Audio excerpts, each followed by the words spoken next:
안녕하세요. 제가 이 글을 쓰면서 꼭 드리고 싶은 말은 불륜 그거 제발 하지 마세요. 반드시 벌 받긴 하더라고요. 제 친부가 상간녀에게 눈이 뒤집혀서 친모랑 자식이라고 하나 있는 제 가슴에 대못 받고 결국 제가 수능 100일 좀 안 남겨놓고 이혼했어요. 그리고 제 기억은 초등학교 3학년쯤에 부모님이 제 앞에서 크게 싸운 적이 있었는데 여자 문제더라고요. 그때부터 밤마다 부모님이 이혼하게 해달라고 빌었던 터라 부모님의 이혼이 그렇게 좋을 수가 없었어요. 제가 철이 없었던 이유도 있지만 친모가 이혼 안 해주고 버티니까 친부가 술 먹고 때리면서 스트레스를 풀었거든요. 친모도 친부한테 맞은 스트레스를 똑같은 방법으로 나한테 풀고 정말 고래 싸움에 새우등 터진 거죠. 그렇게 버티다 드디어 해방을 맞이했으니 솔직히 부모님의 이혼이 좋을 수밖에요. 저는 아직도 내가 그 가정 환경에서 가출 안 하고 고등학교까지 잘 마친 게 그렇게 자랑스러울 수가 없습니다. 심지어 11년 개근이었습니다. 성적도 반에서 5등 안에 들었습니다. 가정이 이 지경인데 친모와 제가 돈이 있었겠어요? 수능만 보고 저는 백화점으로 바로 취업했죠. 대학교는 제게 사치였어요. 그래도 인서울 성적이었는데 지금 생각해보면 학자금 대출이라도 받아서 갈 걸 그랬습니다. 그리고 돈만 열심히 벌면 친모와 행복하게 살 줄 알았는데 아니었어요. 20년 동안 받은 친모의 상처가 정말 너무 깊었는지 이혼 후 친모는 매일 술로 살았고 20년 동안 습관이 되었는지 나를 그렇게 때리더라고요. 1년 만에 결국 친모와 연 끊고 나왔습니다. 더는 못 맞겠더라고요. 이건 지금도 후회 안 해요. 친모를 시간이 지날수록 조금씩 이해하지만 용서하지 못한 것도 사실입니다. 아무튼 옥탑방을 벗어나기 위해서 한 달에 이틀을 쉬면서 하루에 14시간씩 일했습니다. 그 옥탑방에서 이사가는 날 주인 아주머니께서 아가씨는 꼭 잘 살아야 한다고 말씀해 주셨는데 정말 지금도 눈물이 나네요. 이 지구상의 모든 상간녀들아, 너희들이 파투낸 가정의 자녀들은 대부분 이 정도의 고통을 겪는다. 이 글을 보고 이 정도쯤이야 하는 것들은 진짜 천벌받아요. 그리고 제가 쓴 것은 빙산의 일각입니다. 글이 길어질까봐 일부만 적는 겁니다. 상간녀 너희들이 무슨 짓 하는지 똑똑히 알아둬라. 그리고 이 글 끝까지 읽어. 너희들의 최후를 알려줄 테니까. 그러다 지금 남편을 만나서 집도 사고 차도 사고 토끼 같은 자식들도 낳고 잘 살고 있는데 정말 갑자기 친부가 저를 찾아왔네요. 첫애 낳고 얼마 안 있다가 당당하게 초인종을 누르고 아버지라고 하더라고요. 저 인간 같지도 않은 쓰레기를 어떻게 해줄까 하고 별별 생각을 다 했는데 여기 언니들 많이 공감하시겠지만 부모가 되니까 참 내 마음대로 할 수 없는 게 많아요. 혹시나 친부가 나중에 아이한테 해코지 할까봐 뭘 어떻게 못하겠더라고요. 그래서 그냥 문 안 열어주고 가만히 있었고 이웃 주민들에게 피해가 갈 정도로 시끄럽게 배를 누르기를 반복을 했어요. 그렇게 며칠을 하더니 장문의 편지를 써서 넣어놓고 가더라고요. 내용인 즉슨 지방에 건물 하나를 가지고 있는데 그리고 임대업을 하고 있는데 시간이 갈수록 내 생각이 나서 미치겠다는 겁니다. 저한테 그거라도 물려주고 싶었다면서요. 마지막에 핸드폰 번호가 적혀 있었는데 저는 보자마자 바로 찢어버렸어요. 그 와중에 남편은 건물이라니까 이야기라도 들어보라고. 그래서 제가 그랬죠. 돈복이라고는 찾아볼 수 없는 인간이었는데 건물은 무슨 건물 상속이면 인감증명서가 왔다 갔다 해야 하는데 그래도 사기치는 거면 어떡할 거냐고요. 그 다음부터는 남편은 건물의 기억자도 입 밖으로 못 꺼내더라고요. 솔직히 건물 가지고 있다는 친부 말이 진짜인지 거짓말인지 모르잖아요. 믿을 수가 없으니까 조심해야죠. 아등바등 모아서 겨우겨우 집 한 채 사고 자식 낳아서 키우고 있는데 이것도 날리면 어쩌나 싶어서 그래요. 그렇게 제가 연락 안 하는 걸로 마무리 지을 것처럼 한참을 아무 일 없었습니다. 그런데 어느 날 또 갑자기 어떤 삐쩍 마른 아주 못생긴 아줌마 한 명이 저를 찾아왔어요. 얼굴이 조금 일그러졌더라고요. 제 이름을 물으면서 친부 이름을 말하더니 친부랑 지금 같이 사는 아줌마인데 잠깐 이야기 좀 하자고 하더군요. 바로 친모랑 나를 20년 동안 괴롭혔던 그 상간녀였습니다. 그냥 무시하려고 했는데 아기띠로 아기를 안고 있는데 하도 아줌마가 저를 끌고 가려고 하니까 바로 경찰 불러서 같이 파출소로 갔어요. 집에서 파출소가 정말 가까웠는데 그 파출소에 근무하시는 경찰분들도 이제 우리 속사정 다 알고 계셨습니다. 그 상간녀 아줌마 면상 보려고 숙면실에서 숙면하시던 분까지 나오셔서 빙 둘러 앉아서 지켜보셨어요. 제가 백화점에서 일했다고 했죠. 거기서 일하면서 늘어난 건 제 통장의 잔고가 아니라 말빨과 능청 이런 것들이었고 저는 순한 눈매를 장착했죠. 상간녀 아줌마는 이게 무슨 상황인지 처음에는 어리둥절해 하다가 경찰 아저씨들이 자꾸 아기 엄마 괴롭히면 우리도 어쩔 수 없다고 철창 들어가서야 된다고 하니까 상황 파악이 된 건지 단추구멍 같은 눈에서 눈물 뚝뚝 흘리면서 하소연을 시작하더라고요. 친부와 그 상간녀 아줌마 사이에서는 자식이 없었습니다. 이 아줌마 자식들은 이혼한 다른 남편들 사이에서 낳은 자식들인데 자식이 4명인가 3명인가 아빠가 다 다른가 봐요. 100년 묵은 구렁이 같은 친부가 이 여자 몰래 재산을 남 같은 자식인 저한테 주려고 했던 거예요. 나이 들수록 정이 떨어진다고 하면서 뭐라고 친부가 2번 정도 보낸 편지에 적혀 있던데요. 혼인신고하고 살다가 또 이혼을 했대요. 그러고 다시 혼인신고 안 하고 살다가 친부 마음이 완전히 변한 겁니다. 뭐 다른 여자가 없었겠어요? 대충 분위기 보니까 그 상간녀 아줌마도 친모처럼 여자 문제로 골머리 좀 썩은 것 같더라고요. 뿌린 대로 거두는 거죠. 친부 재산이 건물이랑 오피스텔 2채가 있는데 안 좋은 것들은 자식들에게 주겠다고 하고 알짜인 건물을 나를 주겠다고 해서 아주 많은 자식들이 화나서 친부를 어지간히 닥달했나 봐요. 그것 때문에 친부 마음이 확 돌아섰는데 하필 친구가 마음대로 찾아왔을 때 우리 첫 아이를 보자마자 친부 눈이 하트가 되는 게 내 눈에 보일 정도였습니다. 아무튼 상간녀 아줌마랑 파출소에서의 싸움은 의외로 짧게 끝났어요. 왜냐하면 아줌마가 지금 곱게 안 가면 그 나머지 재산들까지 내가 다 먹어버릴 거라고 했거든요. 처음에는 그 말 듣자마자 고래고래 소리를 지르더니 경찰 아저씨가 안 되겠다고 수갑 가져오라니까 급하게 가방 가지고 가더라고요. 그러고 한 번 더 찾아왔었는데 그때는 자식들까지 대동해서 왔길래 조용히 핸드폰으로 난리치는 거 찍어서 신고하고 바로 최대한 빨리 집 팔고 이사했어요. 이 일이 벌써 3년 전이고 지금 어떻게 됐냐면요. 친부랑 상간녀 아줌마는 정말 끝났어요. 아줌마는 계속 친부한테 들러붙으려고 하고 친부는 나한테 아이 한 번만 보게 해달라고 들러붙었어요.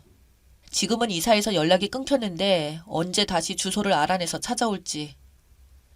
아무리 구슬리고 닥달을 해도 친부가 꿈쩍을 안 하니까 아줌마와 아줌마 자식들이 결국 머리를 잘못 굴리고 친부한테 깽판을 쳤나 봐요. 임대사무실, 건물관리실 다 뒤집어 엎고 재산 분할 소송을 걸었다는데 그건 제가 상관한 일 아니고 상간녀 아줌마랑 소송도 있었고 건물 상속 어쩌고 하니까 언제든 그 건물을 내가 원하면 나에게 상속하겠다는 유서를 법적 효력이 있게 작성하느라 개인 변호사를 고용을 했고 나한테 또 장문의 편지를 보냈어요. 그 상간녀 아줌마는 지질이 복도 없는 게 친부랑 법적 혼인기간이 너무 짧고 친부랑 상간녀 아줌마랑 이혼한 지 5년이 한참 지나서 친부가 건물을 못 주더라고요. 친부의 친척들이 모여 사는 지역이 있는데 그 지역의 땅을 투기해서 돈을 벌었대요. 친모랑 나만 개고생한 거였어요. 아, 하늘이시여. 난 돈 없어서 이틀이나 밥도 못 먹고 서서 일한 적도 있는데 이 거지 같은 인간은 땅 투기하고 살았네요. 결론은 그 상간녀 아줌마랑 그 자식들은 오피스텔도 감지덕지한 상황이죠. 그 상간녀 아줌마도 막장인 게 친부랑 이혼하고 전 남편이랑 다시 재혼을 했는데 안 써도 알겠죠. 법적으로 권한이 전혀 없대요. 잘 달래고 간쓸게 다 빼줘도 줄까 말까인데 가서 깽판까지 쳤으니. 그리고 그 상간녀 아줌마는 무슨 돈 지나간 길만 골라서 피해 다니는 건지. 전 남편도 재산이 많대요. 그런데 거기서도 한 푼도 못 받아요. 그 아줌마랑 살 때는 거지였다가 그 아줌마랑 이혼만 하면 전 남편들이 대박이 터져요. 그리고 이건 이 일로 알게 됐는데 이후에 재산 분할을 할 수 있는 법적 기간이 따로 있더라고요. 전 남편들이 그 기간이 지나서 대박이 터지니 어째요? 그래서 친부한테 거머리처럼 들러붙어서 발악을 하는 거라는 게 그 편지의 내용이고 이것도 읽고 바로 쓰레기통으로 직행시켰습니다. 친부는 처음 우리 집에 왔을 때 인터폰으로 내가 우리 아버지는 10년 전에 돌아가셨다고 말했던 게 충격이었나 봐요. 그 이후로는 벨도 못 누르고 편지만 2번 놓고 갔는데요. 이것도 상간녀 아줌마랑 그 자식들이 찾아와서 집 팔고 이사 왔으니 그 이유는 모르겠네요. 그리고 건물에는 미련 없는 게 신랑 좋은 사람 만나서 돈 잘 벌어요. 잠깐 신랑 썰 좀 풀자면요. 저 만날 때 백수에 군대도 미필이었고 대학도 4년제 중 2년이나 남았었고 저처럼 외로운 사람이라 비빌 언덕이 전혀 없었고 학자금 대출도 있었어요. 20대에 만나서 백화점 다니면서 대학 졸업시켜 대출금도 같이 갚았고 군대도 기다려줬어요. 그리고 가슴 아픈 이야기인데 남편이 형이 한 명이 있었는데 자기 밥그릇 못 챙기는 스타일이라서 몇 번 경제적으로 도와줬고 지금은 연 끊었어요. 밑빠진 독에 물 붓기라 시아버님도 힘드셔서 용돈 드리다가 돌아가실 때 옆에서 함께 마음 아파했었죠. 그래도 한창 어릴 때는 고마운 줄도 모르고 정신 못 차리고 술만 먹고 외박하고 그러더니 아이 태어나고 나서는 꼼짝 못하고 돈 벌어오는 기계 하고 싶다고 자청하더라고요. 지금은 아이한테도 잘하고 저한테도 잘하고 벌써 같이 산 지 10년이 다 되어 가는데 나름 내 주제에 좋은 사람 잘 만났다 싶어요. 남편이 한창 속썩여서 첫 아이 낳고 안 되겠다 싶어서 아이만 내가 키우게 해주고 남편은 아예 안 보는 조건으로 양육비, 위자료, 재산 분할 다 포기할 테니까 이혼만 해달라고 제가 무릎 꿇었었거든요. 그때 충격을 먹었는지 그 다음부터는 울면서 설거지해요. 절대로 억지로 안 시켰어요. 본인이 스스로 해요. 내가 그토록 좋아하던 시아버님 제사상 신랑이랑 단둘이 차리는 게 체력적으로 조금 힘들긴 하지만 그것 빼고는 잔소리하는 시어머니도 없고 아이들만 잘 키우면 되니까 이만하면 거지 같은 부모님 밑에서 태어난 것 치고는 성공했다고 생각해요. 글이 길었네요. 어떻게 끝내야 할지 그 상간녀 아줌마 자식도 딸도 있는데 글이 길어지니까 줄이자면 하나는 꽃뱀만 나서 전 재산 다 잃었어요. 상간녀들아, 아직도 별거 아닌 것 같지. 그래서 너희들이 안 되는 거야. 너희들은 구제받을 길도 달라질 기회도 없어. 그저 언젠가 망가진 인생 붙잡고 끙끙거릴 뿐이지. 본인도 모르게 막장으로 가는 거, 그게 제일 큰 벌이야. 그리고 긴 제 인생 걸어온 길을 읽어주신 여기 계신 분들께 감사드립니다.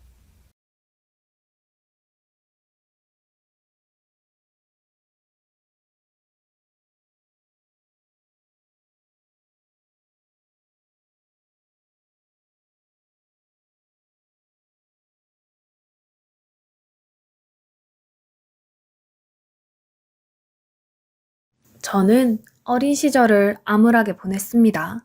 대여섯 살 때부터 조금씩 기억이 나는데 그때를 떠올려보자면 저한테 2살 어린 동생과 집에 둘이 있었던 기억이 나요. 아빠가 출근하시고 나면 엄마는 단장하고 나가시며 이따가 배고프면 상에 차려놓은 밥 먹고 애기 응가며 엉덩이 잘 닦아주고 알았지? 엄마 갔다 온다 하고 나가셨어요. 더 어렸을 때도 그랬었는지 기억은 나지 않아 모르겠지만 적어도 제가 대여섯 살 때부터는 그랬어요. 엄마가 출근하고 나면 저희는 얼마 있지도 않은 장난감으로 놀고 동생이 울면 엄마가 했던 걸 기억해 이불을 덮어주고 토닥토닥 해주곤 했습니다. 지금 생각해도 어떻게 5살 된 아이한테 동생을 맡겨놓고 나갔는지 또 그 어린애는 언니라고 어떻게 그런 행동들을 했는지 아무리 생각해도 이해가 되지 않는 것 투성입니다. 동생도 저랑 둘이 있는 게 당연했는지 출근하는 엄마를 보고 울거나 보태지 않았던 기억이 납니다. 시간은 정확히 모르겠지만 엄마는 늘 해가 어둑해질 무렵 집에 들어오셨어요. 저는 아빠가 출근하지 않는 날이 좋았습니다. 그런 날은 엄마도 집에 계셨거든요. 평일에도 아빠가 쉬시면 엄마도 쉬셨어요. 저희 때는 보통 7살 때 유치원을 다녔었는데 저는 유치원도 다녀보지 못하고 초등학교 입학을 했습니다. 제가 초등학교에 들어가고 나서 동생이 혼자 남아 있었던 것 같아요. 1학년 때 학교에서 돌아오면 동생이 절 반겨줍니다. 언니, 왜 이제 와? 라고 했거든요. 하교 친구들이 놀다 가자고 해도 그럴 수 없었습니다.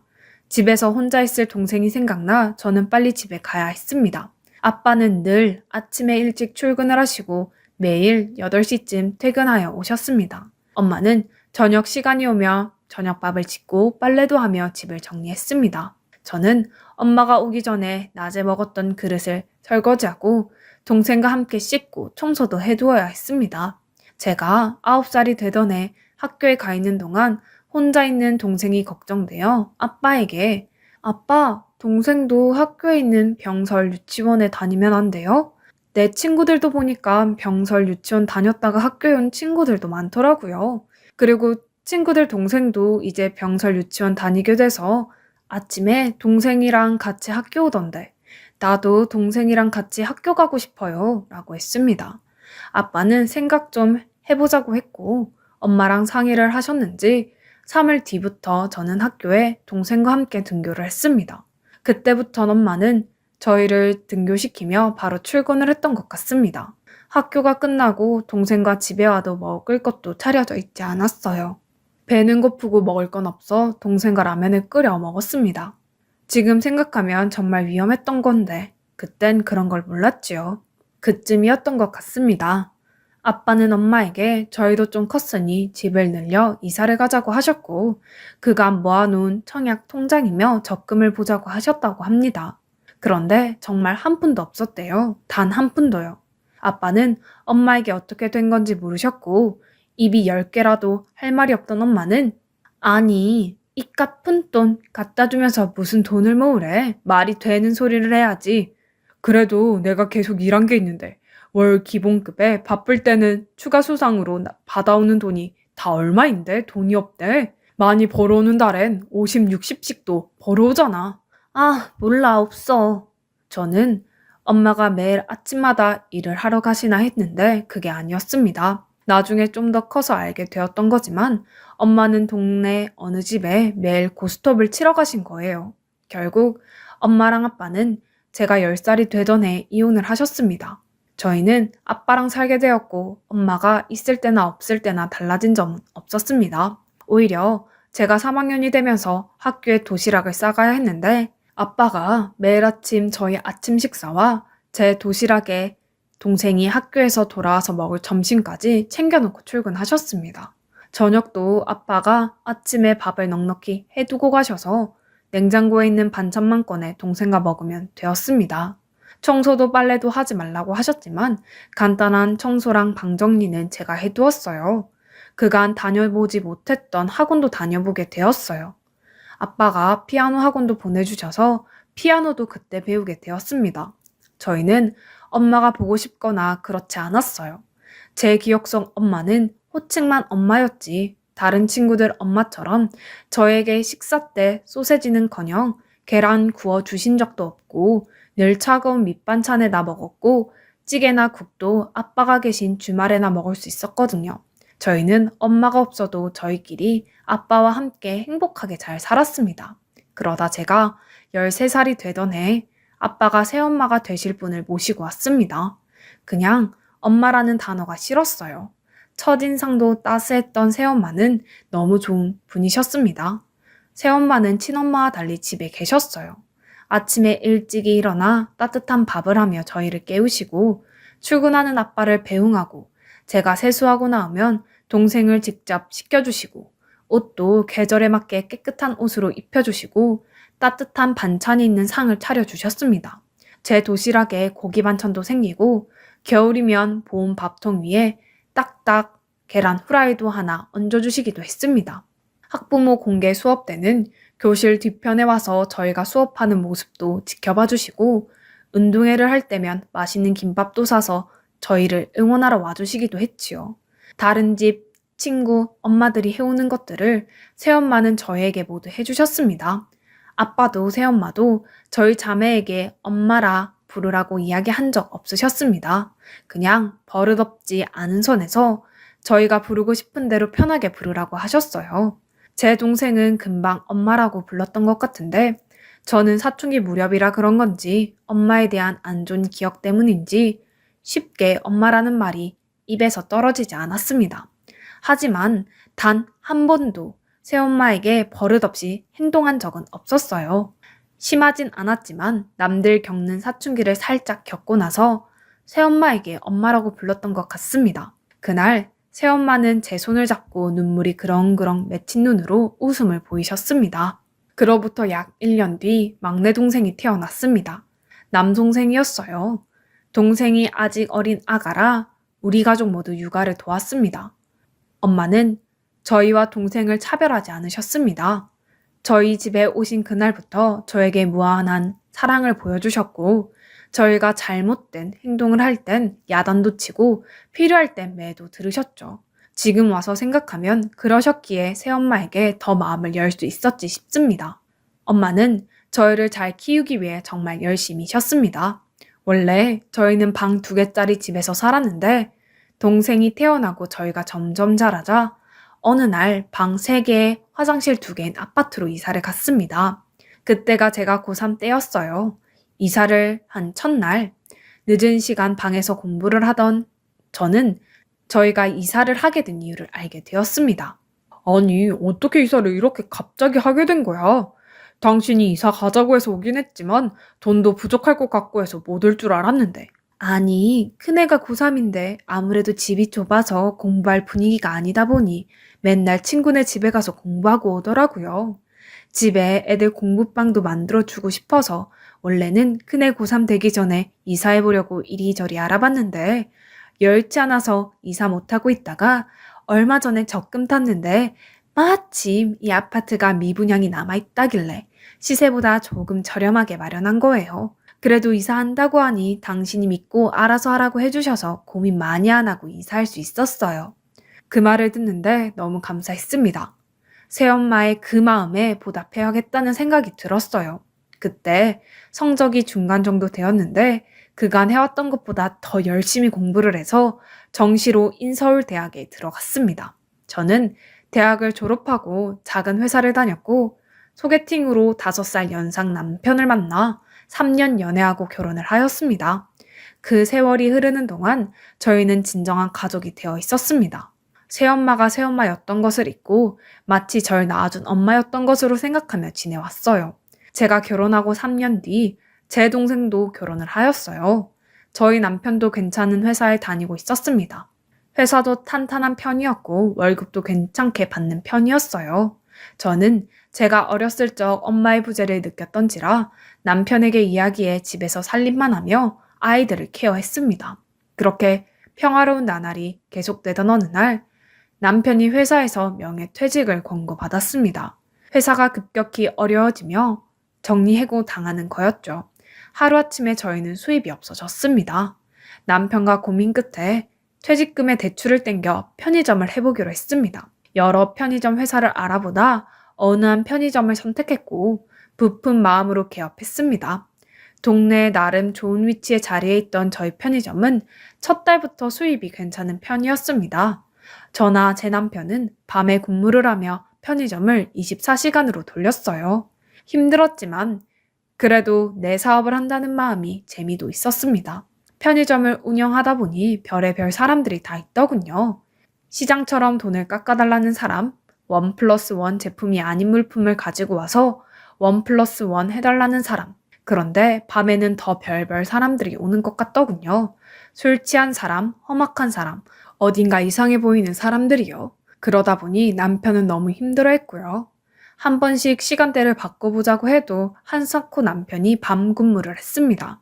그러던 어느 날 편의점을 차가 돌진해 남편이 크게 다치는 일이 생겼습니다. 제가 출근하기 전 편의점에서 있던 남편은 그날 손님이 오기 전 새벽 5시 무렵 편의점 주변을 쓸고 있는데 만찬 운전자가 몰던 차가 정지 신호에 정지를 한다는 게 악셀을 밟아 저희 편의점으로 돌진한 거고 하필 편의점 앞에 서 있던 저희 남편을 친 거죠. 남편은 전치 16주를 받았습니다. 정말 눈앞이 깜깜하더라고요. 남편을 간병하며 편의점 보수공사도 하고 정신이 없었습니다. 남편이 치료를 잘 받게 하기 위해서는 편의점을 하루빨리 다시 운영해야 했어요. 그런데 정작 24시간 운영할 수 없다 보니 어쩔 수 없이 아르바이트를 뽑아야 했습니다. 그런데 야간 알바는 쉽게 채용하기 어렵더군요. 그래서 주간 알바를 채용하고 야간 간병인도 썼습니다. 남편이 회복하는 기간 동안 아이들은 엄마가 와 계시며 봐주셨습니다. 사고를 누구보다 마음 아파하는 사람이 엄마셨어요. 엄마가 안 계셨다면 그 힘든 시기를 어떻게 겪어냈을까 생각만 해도 아찔합니다. 편의점 공사가 마무리되고 야간 근무를 하다 보니 정말 별별 사람들이 다 오더군요. 그중 인상 깊은 사람은 매일 밤 11시쯤 와서 소주 2병과 마른 안주를 사서 편의점 앞 파라솔에서 술을 마시는 아주머니셨습니다. 저희 엄마 또래 정도 되어 보였는데 정말 매일 그렇게 술을 드시더라고요. 저야 하나라도 더 판매하면 좋지만 매일 계속되니 그분의 건강도 걱정이었습니다. 그런데 제가 걱정하는 건 괜한 오지랖이었겠지요. 그래서 혼자 그렇게 생각하고 말았습니다. 그렇게 한 달쯤 되었을까? 그날도 그 아주머니께서 오셔서 언제나와 같이 술과 안주를 사십니다. 계산대에 오셔서 물건을 내려놓으시며 대뜸 너 이미정 아니니? 이미정? 이라고 하시길래 당황했습니다. 그런데 제 이름표가 있어 얼마든지 알 수 있는 사항이라 그냥 매일 보니 딸처럼 생각이 들어 그런가 하고 애써 웃으며 네, 보시는 것처럼 제 이름은 이미정이에요 라고 하자 아니 너 동생도 있잖아. 동생이 이미숙이고 2살 차이 아니야? 너희 둘 나이가 이제 한 40 정도 되지 않았나? 저의 개인적인 사항을 알고 있어 깜짝 놀랐습니다. 야, 너 엄마도 못 알아보냐? 그럼 여기에 전에 일하던 사람이 남편이냐? 아유, 사람 참 좋아 보이더만 네가 날 닮아서 남자 보는 눈은 있구만. 이게 다 무슨 소리인가 싶었어요. 떠올리고 싶지도 않았고 그래서 그간 잊고 지냈던 엄마라뇨. 아직도 이 근처에서 살고 있어? 나는 전국 팔도를 돌고 돌다가 결국 살던 곳이 좋다고 다시 여기 와서 사는데 네가 아직 여기서 살 줄이야. 내 단골 편의점이 니네 집일 줄 또 누가 알았겠냐? 내가 이제 와서 같이 살자고 하거나 네 아빠한테 가거나 하지 않을 테니까 걱정 마라. 아휴, 나도 미련 없어. 아무튼 자주 보자. 난 간다. 그렇게 그날도 밖에서 술을 마시고 가셨습니다. 밖에서 술을 마시는데 신경이 엄청 쓰였어요. 하지만 언제나처럼 시크하게 술만 열심히 마시고 가십니다. 이걸 누구한테 말하기도 그래서 그냥 혼자만 알고 있었어요. 그런데 다음 날부터는 저희 친정 엄마라고 하면서 편의점에서 물건을 그냥 가져가시는 분이 계시다고 합니다. 저의 친엄마인 듯 했어요. 그래서 못 가져가게 하라고 했어요. 그러면 계속해서 물이나 음료수 등을 가져가신다고 하더군요. 그래서인지 밤에 나타나지 않으셨어요. 안 되겠다 싶어서 아르바이트생에게 또 엄마가 오셔서 식품을 그냥 가지고 가시거든 경찰을 부르라고 했습니다. 저랑 상관없는 분이라고요. 그날도 엄마는 오셔서 계산을 안 하고 가셨고 알바하는 분이 신고를 해서 이내 경찰서에 연행되셨습니다. 경찰서에서 자신이 편의점 주인 친정엄마라며 우리 딸이 알아서 해결하는 부분인데 저 알바생 나부랭이가 뭘 몰라서 신고한 거라면서 난리를 치셨다고 하네요. 이내 저도 경찰서에 갔고 경찰이 친정엄마라고 묻길래 아니라고 했습니다. 친엄마는 맞지만 제가 어릴 적에 이혼하셨고 절 제대로 키운 적도 없다고요. 엄마는 벌금형을 받았습니다. 그리고 엄마는 그 이후 나타나지 않았습니다. 다행이다 생각했어요. 그런데 그 뒤로 2달 뒤 남편이 많이 회복되어 가던 즈음 다시 친엄마가 나타났습니다. 그리고 제게 고래고래 욕을 하더군요.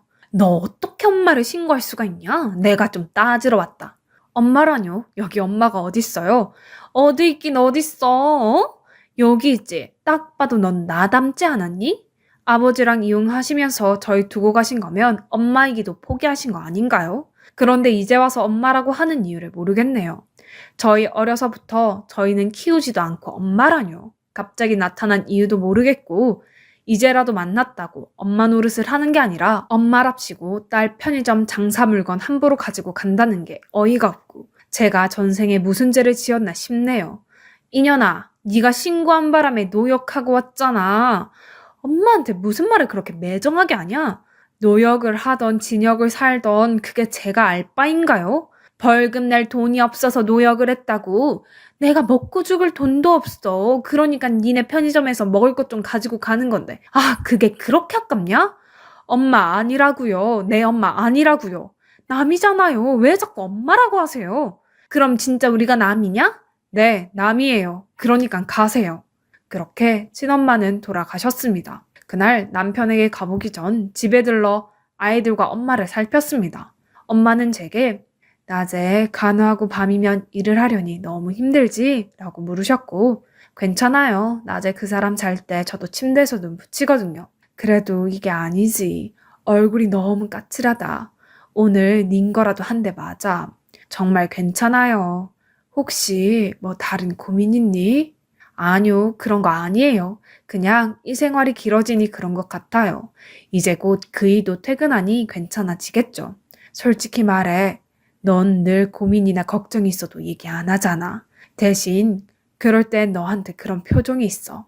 엄마 속일 생각하지 말고 이야기해봐. 그간 있었던 일을 다 이야기했습니다. 친엄마가 나타난 일과 나타나서 한 행동에 대해서요. 그러자 그 온화한 엄마의 표정이 무섭게 변하더군요. 오늘부터 내가 밤에 가서 일할게. 나야말로 낮에 애들 학교 보내놓고 낮잠 자면 돼. 아니에요. 엄마 힘들어서 못하세요. 괜찮아. 넌 몰라. 엄만 할 수 없는 건 이야기도 안 꺼내. 내가 너희도 내 자식처럼 잘 키울 자신이 있었으니 너희 아빠랑 결혼한 거야. 그렇지 않았다면 너희 아빠랑 지금까지 계속 만나왔을지언정 결혼은 안 했을 거야. 그러니 내가 나갈 테니 넌 오늘 병원 갔다가 집에 와서 애들 챙겨. 안 그러면 집에 애들만 둘 거야. 내 말 명심해. 엄마, 생각보다 친어머니 성격이 세셔서 상처 받으실 거 걱정이 되어서요. 나도 한 성격 하니깐 걱정 마. 그날 그렇게 엄마는 편의점으로 저녁에 출근을 하셨습니다. 그런데 마음이 너무나 불안했고 아이들은 언제나처럼 한 9시쯤 잠에 들었고 친엄마는 매일 밤 11시에 편의점에 오셨기에 그쯤 편의점에 가봤습니다. 이미 친엄마는 편의점에 오셨고 저희 엄마랑 뭔가 언성을 높이며 이야기를 하고 계시더군요. 아니, 내가 여기 사장 엄마라고요. 그래서 이것저것 가져간다는 건데 그쪽이 왜 그래요? 이 여자가 진짜 왜 이래? 알바면 눈치 좀 챙겨. 네가 여기서 잘리고 싶지 않으면 나한테 잘 보여야 한다. 나 잊지 마. 여기 사장님이 엄마시라고요? 그래, 내가 엄마라고. 이제 정신이 좀 들어? 아무래도 매일 밤 만나게 될 것 같은데 오늘 실수는 내가 넘어가 줄게. 진짜 염치라고 모르는 여자네. 엄마는 누가 엄마야? 내가 진짜 엄마인데. 아니, 이 여자가 약을 먹었나? 내 배 아파서 나왔다고. 내가 엄마라고. 잠깐만. 어허? 혹시 당신이 우리 딸 계모야? 아, 계모구나. 친엄마 나타났다고 하니 자리 빼앗길까봐 겁났었나 보네. 나 그 남자한테 미련도 없고 이제 애들 다 컸는데 내가 키울 일도 없으니까 웃기시네. 누가 겁을 낸다는 거야? 배 아파 낳으면 다 엄마예요? 애들을 사랑으로 키우고 보살피는 것도 엄마가 해야 할 일들인데 애들한테 해준 게 뭐가 있어요? 인간 같지도 않은데 인간 대접 해주는 걸로도 고마운 줄 알아. 이게 말이면 다인 줄 아나. 왜? 치려고 쳐봐. 난 내 자식들 일이라면 무서울 게 없어. 네가 치는 거 그거 맞으면 되지. 네가 나 쳐서 다시는 편의점에 발 안 들인다고 하면 내가 기꺼이 맞아주지. 너 그럴 수 있어? 야, 너 미쳤냐? 네가 뭘 안다고 떠들어? 너 돈 다 해먹고 애들이랑 남편 두고 도망간 거잖아. 그래서 이혼 당한 거잖아. 내가 너였다면 성인 된 자식 알아봤어도 아는 척도 못했을 거야. 자식들한테 미안해서 그냥 잘 커준 것만으로도 마음으로 감사해 하고 지켜봤을 것 같은데 어쩜 이렇게 철면피인지. 생물하고 떠들면서 물건을 함부로 가져가? 그게 도둑년이지 뭐야? 그래서 이혼까지 당했으면 진짜 창피해서 못 나타난다. 야, 네가 내 인생을 알아? 알고 싶지도 않으니까 굳이 이야기할 필요 없어. 다른 거 다 필요 없고 우리 딸 앞에 나타나지 마. 편의점이 여기밖에 없어? 다른 편의점 좀 가. 다른 편의점은 돈 내야 하잖아. 여긴 내 딸 편의점이니 내 거나 다름없다고. 당신이 그러고도 엄마니? 엄마라면 딸이 어떻게 하면 더 잘 살게 될까 생각하게 되는데 어쩜 딸 등골이나 빼먹을 생각만 하고 그래? 지금 사위도 사고 나서 누워있는 판에 애가 얼마나 힘들게 살고 있는 줄 알아? 남편은 병원에 누워있지 편의점도 운영해야지. 하루를 48시간까지 쪼개서 사는 애라고. 아유, 걔 부지런한 건 지 아빠 닮았나 보네. 그게 할 소리야? 아무튼 됐고 보니깐 여기 영수증 다 당신이 돈 안 내고 간 내역이던데 이거 지금 다 내고 가. 안 그러면 또 신고할 줄 알아. 아이고, 뭐 그거 벌금 내거나 일 조금 하고 나면 풀려날 거야. 마음대로 하슈. 나는 돈 없어. 사랑하는 딸내미 친엄마를 그렇게 꼭 신고를 해야 속이 시원하시오? 제가 그때 편의점 밖에서 112에 신고했습니다. 엄마에게 톡을 보내 계속해서 붙잡고 있으라고 했습니다. 이내 경찰이 도착했고 깜짝 놀란 친엄마는 언제 신고를 했냐며 저희 엄마에게 고래고래 소리를 지르더군요. 그래서 제가 내가 신고했는데요. 왜 우리 엄마한테 소리 지르세요? 뭐? 네가? 네가 인연한테 홀려서 친엄마도 신고하고 봐요. 세상 말세다 말세. 인연아, 넌 천륜도 몰라? 어떻게 엄마를 신고할 수 있어? 자꾸 엄마라고 하지 마세요. 친엄마는 이미 제 나이 10살 때 제 마음속에서 죽었어요. 제게 엄마는 이분 한 분이라고요. 친엄마를 두 번째로 신고한 그날 엄마께서 내 말을 혹시라도 속상하게 듣지 말고 한번 생각해보면 좋을 것 같아. 너희 사는 집 지금이랑 반대쪽으로 이사하고 편의점도 이동하면 어떨까? 내 보니깐 그 여자 나오면 또 나타나서 진상 부릴 사람 같은데 말이야. 네가 친엄마라 차마 그러지 못하겠다고 하면 내가 할 말은 없지만 난 너희 가족을 위해서는 그게 나을 것 같아. 엄마 생각해 볼게요. 저도 당장에 그러고 싶지만 엄마가 이야기하신 동네는 지금 저희가 사는 곳보다 집값도 높고 건물 임대료도 좀 높은 편이라 쉽게 바로 결정할 수 있는 건 아닌 것 같아요. 그래, 현실적인 부분도 생각해야 하는 거니 내가 강요는 못하겠구나. 그런데 한번 긍정적으로 생각해 보렴. 그 일이 있고 일주일 뒤 엄마는 제게 통장 하나를 보여주십니다. 엄마, 이게 뭐예요? 이거 내가 그간 꾸준히 적금 모아서 탄 거 모아둔 통장인데 난 나이도 들었고 지금 사는 집이 만족스러워서 이사 갈 생각도 없거든. 너 이사 가고 가게 새로웠는데 보탰어. 엄마, 괜찮아요. 지금까지 저희 자매 예쁘게 사랑 가득 주며 키워주신 것도 감사한데 이런 도움까지 받는 건 아닌 것 같아요. 엄마가 앞으로 살면서 네가 도와달라고 할 때 못 도와줄 수도 있어. 엄마도 앞으로 아빠랑 남은 세월 살면서 써야 할 돈은 남겨야 해서 이것밖에 못 줘. 엄마, 엄마. 얼른 받아. 너 이거 안 받으면 네가 날 친엄마보다 못하게 생각해서라고 생각할 거야. 엄마, 그런 거 아닌데요? 엄마랑 아빠랑 평생 벌어오신 돈인데 제가 받아도 될까 싶어서 그래요. 내가 줄만 하니까 주는 거야. 그렇게 엄마는 제게 1억 5천만 원을 주셨습니다. 당연히 아빠하고 상의가 다 되신 거고요. 저희는 다음날 바로 집과 편의점을 내놓고 이사할 곳의 집과 편의점 자리를 알아보았습니다. 친엄마는 CCTV 분석 결과 상습 절도로 구형되어 실형을 받았습니다.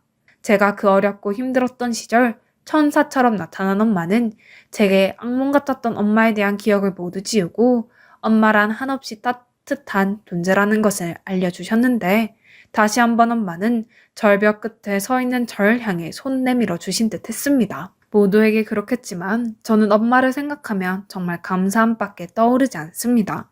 지금 저희 이사도 잘했고 편의점도 유독 인구가 많은 곳에 문을 열게 되면서 돈도 제법 잘 벌고 있습니다. 요즘 저희는 매월 놓치지 않고 제법 큰 금액의 적금을 꼬박꼬박 들고 있는 중입니다. 엄마가 평생 벌어놓은 돈을 저희를 위해 선뜻 내어주셨으니 막내 동생 장가갈 때 저희가 자금 마련하라고 돈을 턱하니 내어주고 싶어서요. 남편과도 이미 상의가 되었어요. 남편은 자신이 다쳐 누워있는 동안 이런 말도 안 되는 상황이 생겼다는 것에 놀랐고 저희 엄마가 나서서 모두 해결해 주셔서 너무 감사해 어찌할 바를 모르겠다고 했습니다. 이제 저희가 남은 세월 저희 부모님 편히 사실 수 있도록 살피면서 지내려고 합니다.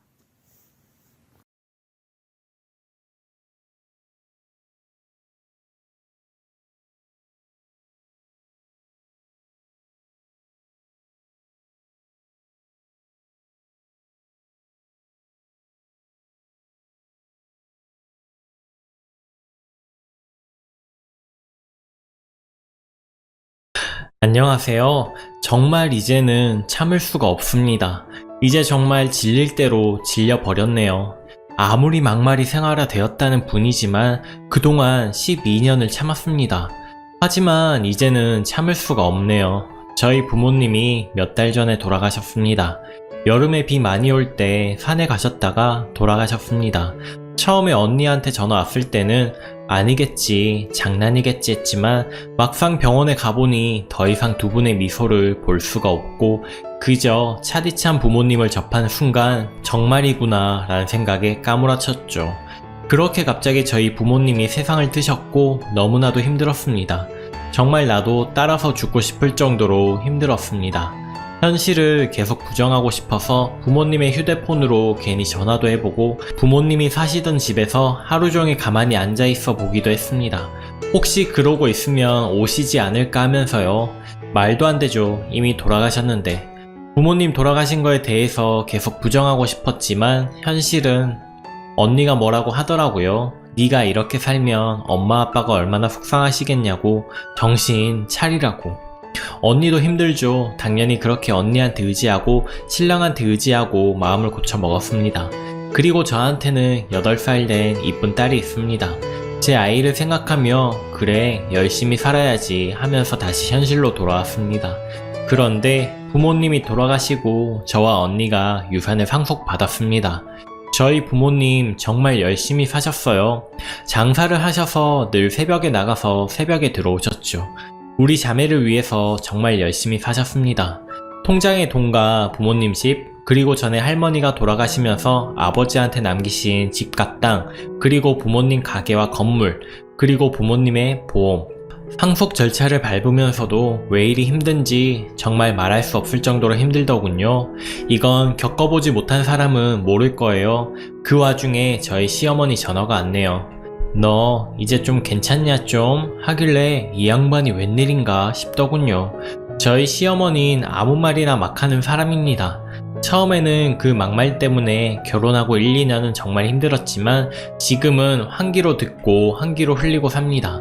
자기 아들이 감기라도 걸리면 저는 죽일년 되고 제가 감기 걸리면 그까짓 감기 때문에 알아눕냐고 핀잔 주고 저희 딸한테도 애가 잘못하는 거 있음 너 외갓집 갔다 오더니 싸가지 없는 거 배워가지고 왔다고 외갓집 가지 말라고 하시고 제가 일을 해서 가끔 저희 엄마가 제가 늦게 끝날 때 제 딸을 봐주는 경우가 종종 있었습니다.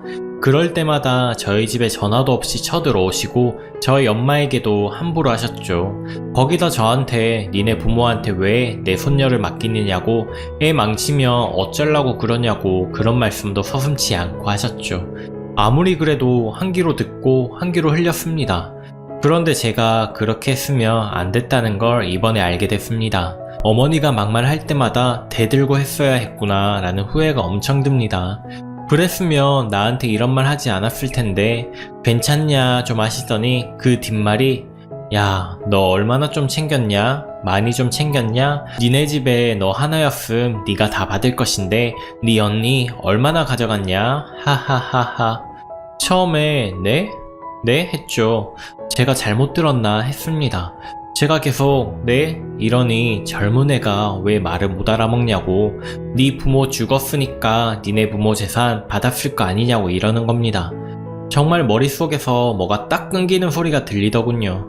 그러면서 저도 모르게 소리를 질렀습니다. 지금 말 다 했느냐고, 지금 그걸 말이라고 하시는 거냐고, 그러면 그동안 어머니는 우리 부모님 빨리 돌아가시기를 바랬던 거냐고, 당신이 사람이냐고 아무리 할 말 못할 말 분간을 못한다고 하지만 이런 것은 지나가는 동네 개도 알겠다고, 가뜩이나 힘들어서 미쳐버릴 것 같은데 내 자식을 위해서 그래도 살아야지 하고 참고 있는데 어머니가 뭔데 그렇게 말하시냐고 말이 입에서 나와서 하는 말이냐고 하면서 소리를 질러버렸네요. 미친 사람처럼 날뛰고 울고 고함을 질렀습니다. 뭐라고 한 것 같은데 기억도 나지 않을 만큼 미친 사람처럼 소리를 질렀습니다. 그때 거실에 있던 남편이 들어와서 전화기를 뺐을 때까지도 계속 소리를 질렀습니다. 그러면서 자기 엄마한테 뭐라고 하는 것 같았는데 아무런 말도 귀에 들어오지 않고 저는 계속 소리 지르고 남편은 이미 전화를 끊고 진정 좀 하라고 하면서 물을 먹이려고 하는데도 그 손을 뿌리쳐 버렸네요. 어느 정도 진정하고 남편한테 이혼하자고 했습니다. 결혼 생활 동안 아무리 어머니가 막말을 해도 저 다 참았습니다. 그런데 갑자기 그렇게 돌아가신 우리 부모님, 우리 언니와 저를 위해서 평생을 사시다가 그렇게 돌아가셨는데 자기가 어찌 우리 부모님에 대해서 저리 말할 수가 있습니까? 처음 결혼할 때도 시집에서 돈 한 푼 아니 하다 못해 금반지 하나 못 얻어 끼워봤습니다. 그래도 남편 하나 보고 그동안 내가 모은 돈, 남편이 모은 돈으로 작은 월세방부터 시작했고 돈 모아두면 뺏어가고 모아두면 뺏어가고 그럴 때마다 한마디도 못하고 화가 나도 말 못하고 그렇게 12년을 살았습니다. 돈 안 주면 무슨 년 소리까지 들었어도 바보처럼 참았던 게 지금 와선 정말 후회가 됩니다. 차라리 그럴 때마다 난리치고 했으면 돌아가신 저희 부모님에 대해서 저렇게 말했을까요? 못난 저 때문에 돌아가셔도 저런 사람한테 막말 듣게 한 제가 불효녀 같습니다.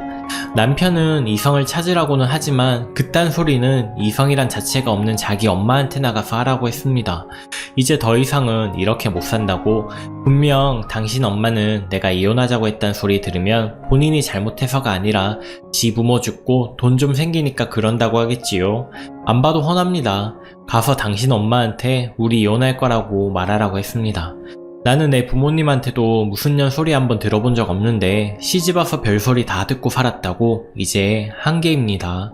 저희 언니한테 이야기하니 저희 언니 제가 힘들고 할 때도 버팀목이 되어준 제 언니가 통곡을 했습니다. 돌아가신 분들한테 어찌 그런 소리를 하냐고 하면서요. 언니한테도 미안합니다. 돌아가신 저희 부모님한테도 죄송합니다. 남편은 저를 자꾸 잡지만 저는 더 이상 남편 하나만 보고는 못 살겠습니다. 내 딸한테도 미안합니다. 못난 엄마 때문에 이혼 가정에서 자라겠지만 태어나면서부터 여자아이란 이유로 할머니한테 사랑도 못 받고 자랐고 저런 막말 듣고 사느니 이혼하는 게 낫다 싶습니다. 너무 힘들지만 누구한테 말도 못하겠어서 여기다 그냥 속풀이를 합니다. 정말 제 선택이 맞는 거겠죠? 그런 거겠죠? 어떤 결정이 맞다고 확신은 없지만 이제 그만 벗어나고 싶습니다. 정말로. 그리고 돌아가신 저희 부모님 저 때문에 듣지 말아야 할 소리 들으신 것 같아서 너무 마음이 아픕니다. 추가합니다.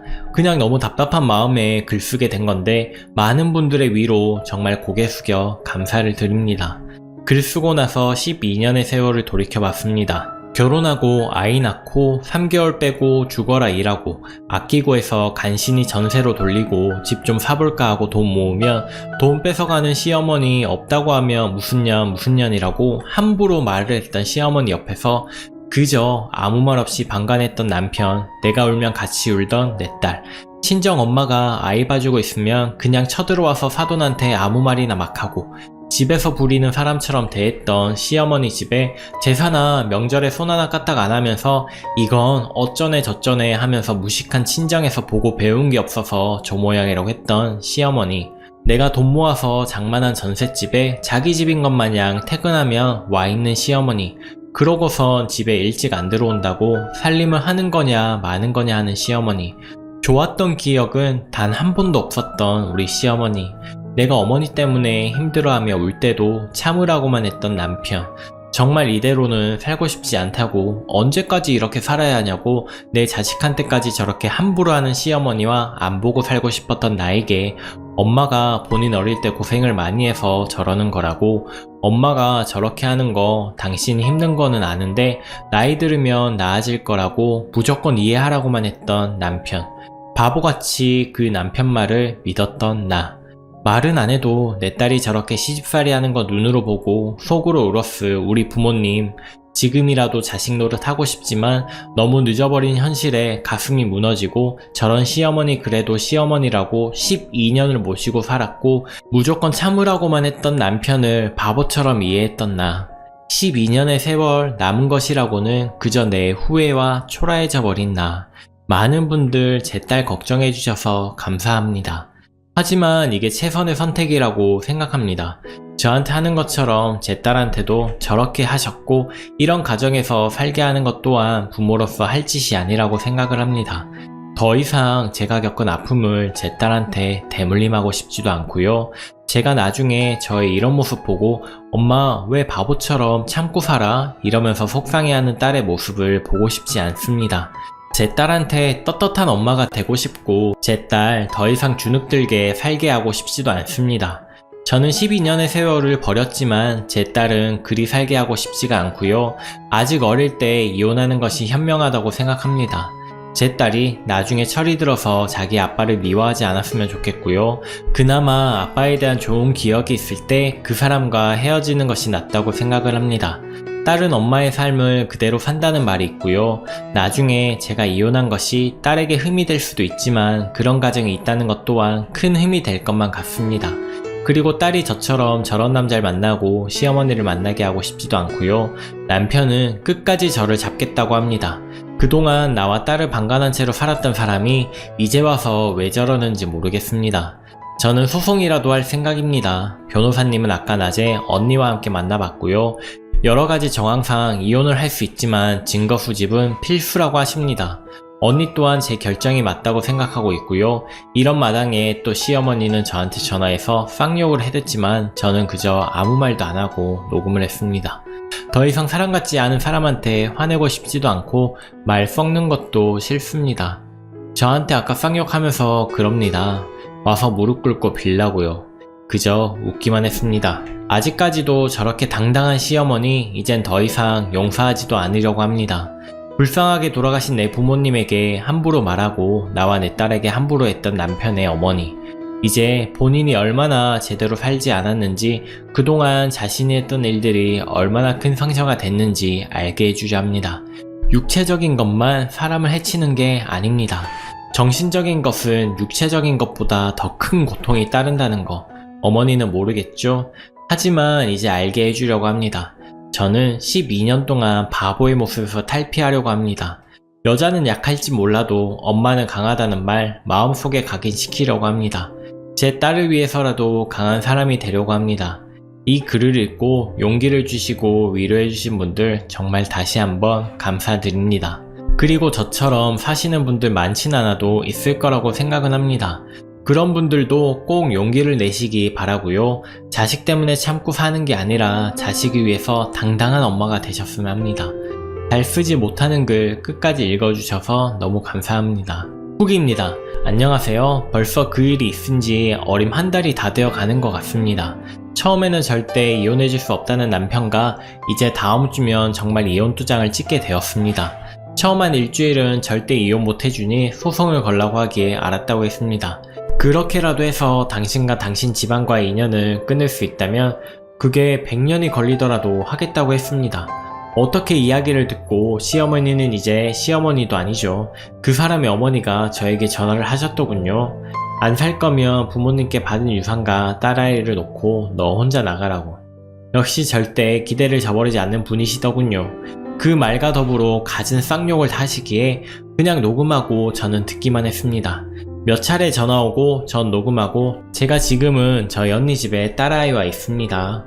저희 언니 집까지 찾아와서 동네에서 소리 지르고 경찰 부르고 계속 무한반복을 며칠 동안 했습니다. 그리고 난 후 그 남자에게 전화를 해서 만나자고 했습니다. 그 말과 더불어 갖은 쌍욕을 하시기에 그냥 녹음하고 전 듣기만 했고요. 몇 차례 전화 오고 전 녹음하고 제가 지금은 저희 언니 집에 딸아이와 있습니다. 저희 언니 집까지 찾아와서 동네에서 소리 지르고 경찰 부르고 계속 무한반복을 하며 며칠 동안 했습니다. 그리고 난 후 그 남자에게 전화를 해서 미안하다, 만나지 말자, 어떻게 하겠느냐고 하면서 물론 이 사람뿐 아니라 이 사람의 어머니에게도 위자료 청구한다는 말도 잊지 않았습니다. 변호사님도 시댁에서의 부당대우가 입증만 되면 충분히 청구할 수 있다고 하더라고요. 그리고 아이도 최대한 제가 데리고 올 수 있게 힘쓸 거라고 걱정하지 말라고. 저희 언니도 제 뒤에는 언니가 있으니 절대 마음 약해지지 말라고, 여기서 약해지면 안 된다고 하더라고요. 녹음된 것을 다 들려준 후 아이 또한 제가 데리고 올 거라고, 당신과 당신 어머니한테 내 딸을 맡겨 다가온 제 딸 명의에 제 명에 못 살 것 같다고, 당신이 아이 아빠라면 아이를 생각해서라도 양보해줬으면 좋겠다고, 그리고 당신 엄마 우리 언니 집까지 쫓아와서 난동 부리고 한 거 일부러 경찰에 신고한 거라고, 그런 것도 다 증거자료가 될 수 있다고, 우리 사이에 아이가 없다면 막장까지 갈 생각이지만 마지막으로 당신이 아이 아빠라면 나와 내 딸 그냥 편히 놔줬으면 좋겠다고 했습니다. 나중에 내 딸이 아버지란 사람 원망하지 않게끔 가끔 도와달라고 했습니다. 한참을 생각하더니 며칠 더 여유롭게 줬으면 좋겠다고 하더군요. 당신한테는 며칠이지만 나에게는 그 며칠이 정말 지옥 불구덩이에서 내 살을 태우는 것과 같은 거니 되도록 빨리 결정을 해줬으면 좋겠다고 했습니다. 며칠이 지나도 연락이 없어서 정말 소송으로 갈 생각이구나, 정말 이거밖에는 답이 없나 보구나 라는 생각에 허무해질 무렵 4일 전에 연락이 왔습니다. 서류 보내겠다고요. 작성해서 보낼 테니 나머지 작성하고 다음 주 월요일에 법원 앞에서 만나자고 하더군요. 그러곤 그냥 끊더군요. 등기로 서류 받아들고 한참을 쳐다만 봤습니다. 이혼을 망설인 건 아니었지만 막상 서류를 보니 아무 생각도 나지 않아서 그저 우두커니 있다가 오늘 서류 빈칸을 채웠습니다. 빈칸을 채우면서 왜 이리 눈물이 나는 건지, 이혼하는 게 두렵고 후회할까봐 눈물이 나는 건 아니었습니다.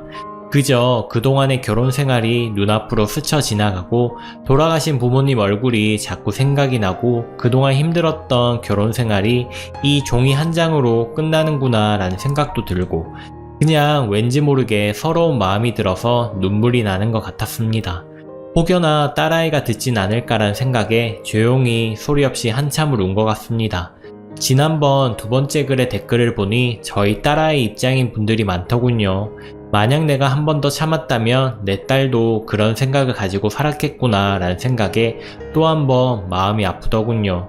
나 하나 그리 살았으면 됐지, 내가 내 딸에게 나와 같은 아픔, 아니 어찌 보면 더한 아픔을 줄 수도 있겠구나 라는 생각이 들더군요. 그래서 더욱더 이혼이 간절해졌었나 봅니다. 이제 다음 주 월요일이면 법원에 서류 제출하고 숙려 기간이 있겠죠. 이것도 법원에서 지정해준 곳에 가서 부부 상담 치료를 받거나 하면 단축할 수도 있다고 하네요. 서류 제출하고 얼마간의 시간이 더 걸릴지도 모르겠지만 그래도 마음 한구석은 왠지 모르게 후련한 마음이 드네요. 후련하다는 제 생각이 잘못될 수도 있겠지만 그래도 저는 그런 마음이 듭니다. 많은 분들이 걱정을 해주셔서 저에게 많은 위로와 도움과 용기가 된 것 같아서 마지막으로 한번 글을 쓰는 겁니다. 저와 제 딸 걱정해주셨던 분들 정말 잊지 않을 생각입니다. 이제 모든 게 끝나고 저와 제 딸 멋지게 새 인생 살아볼까 합니다.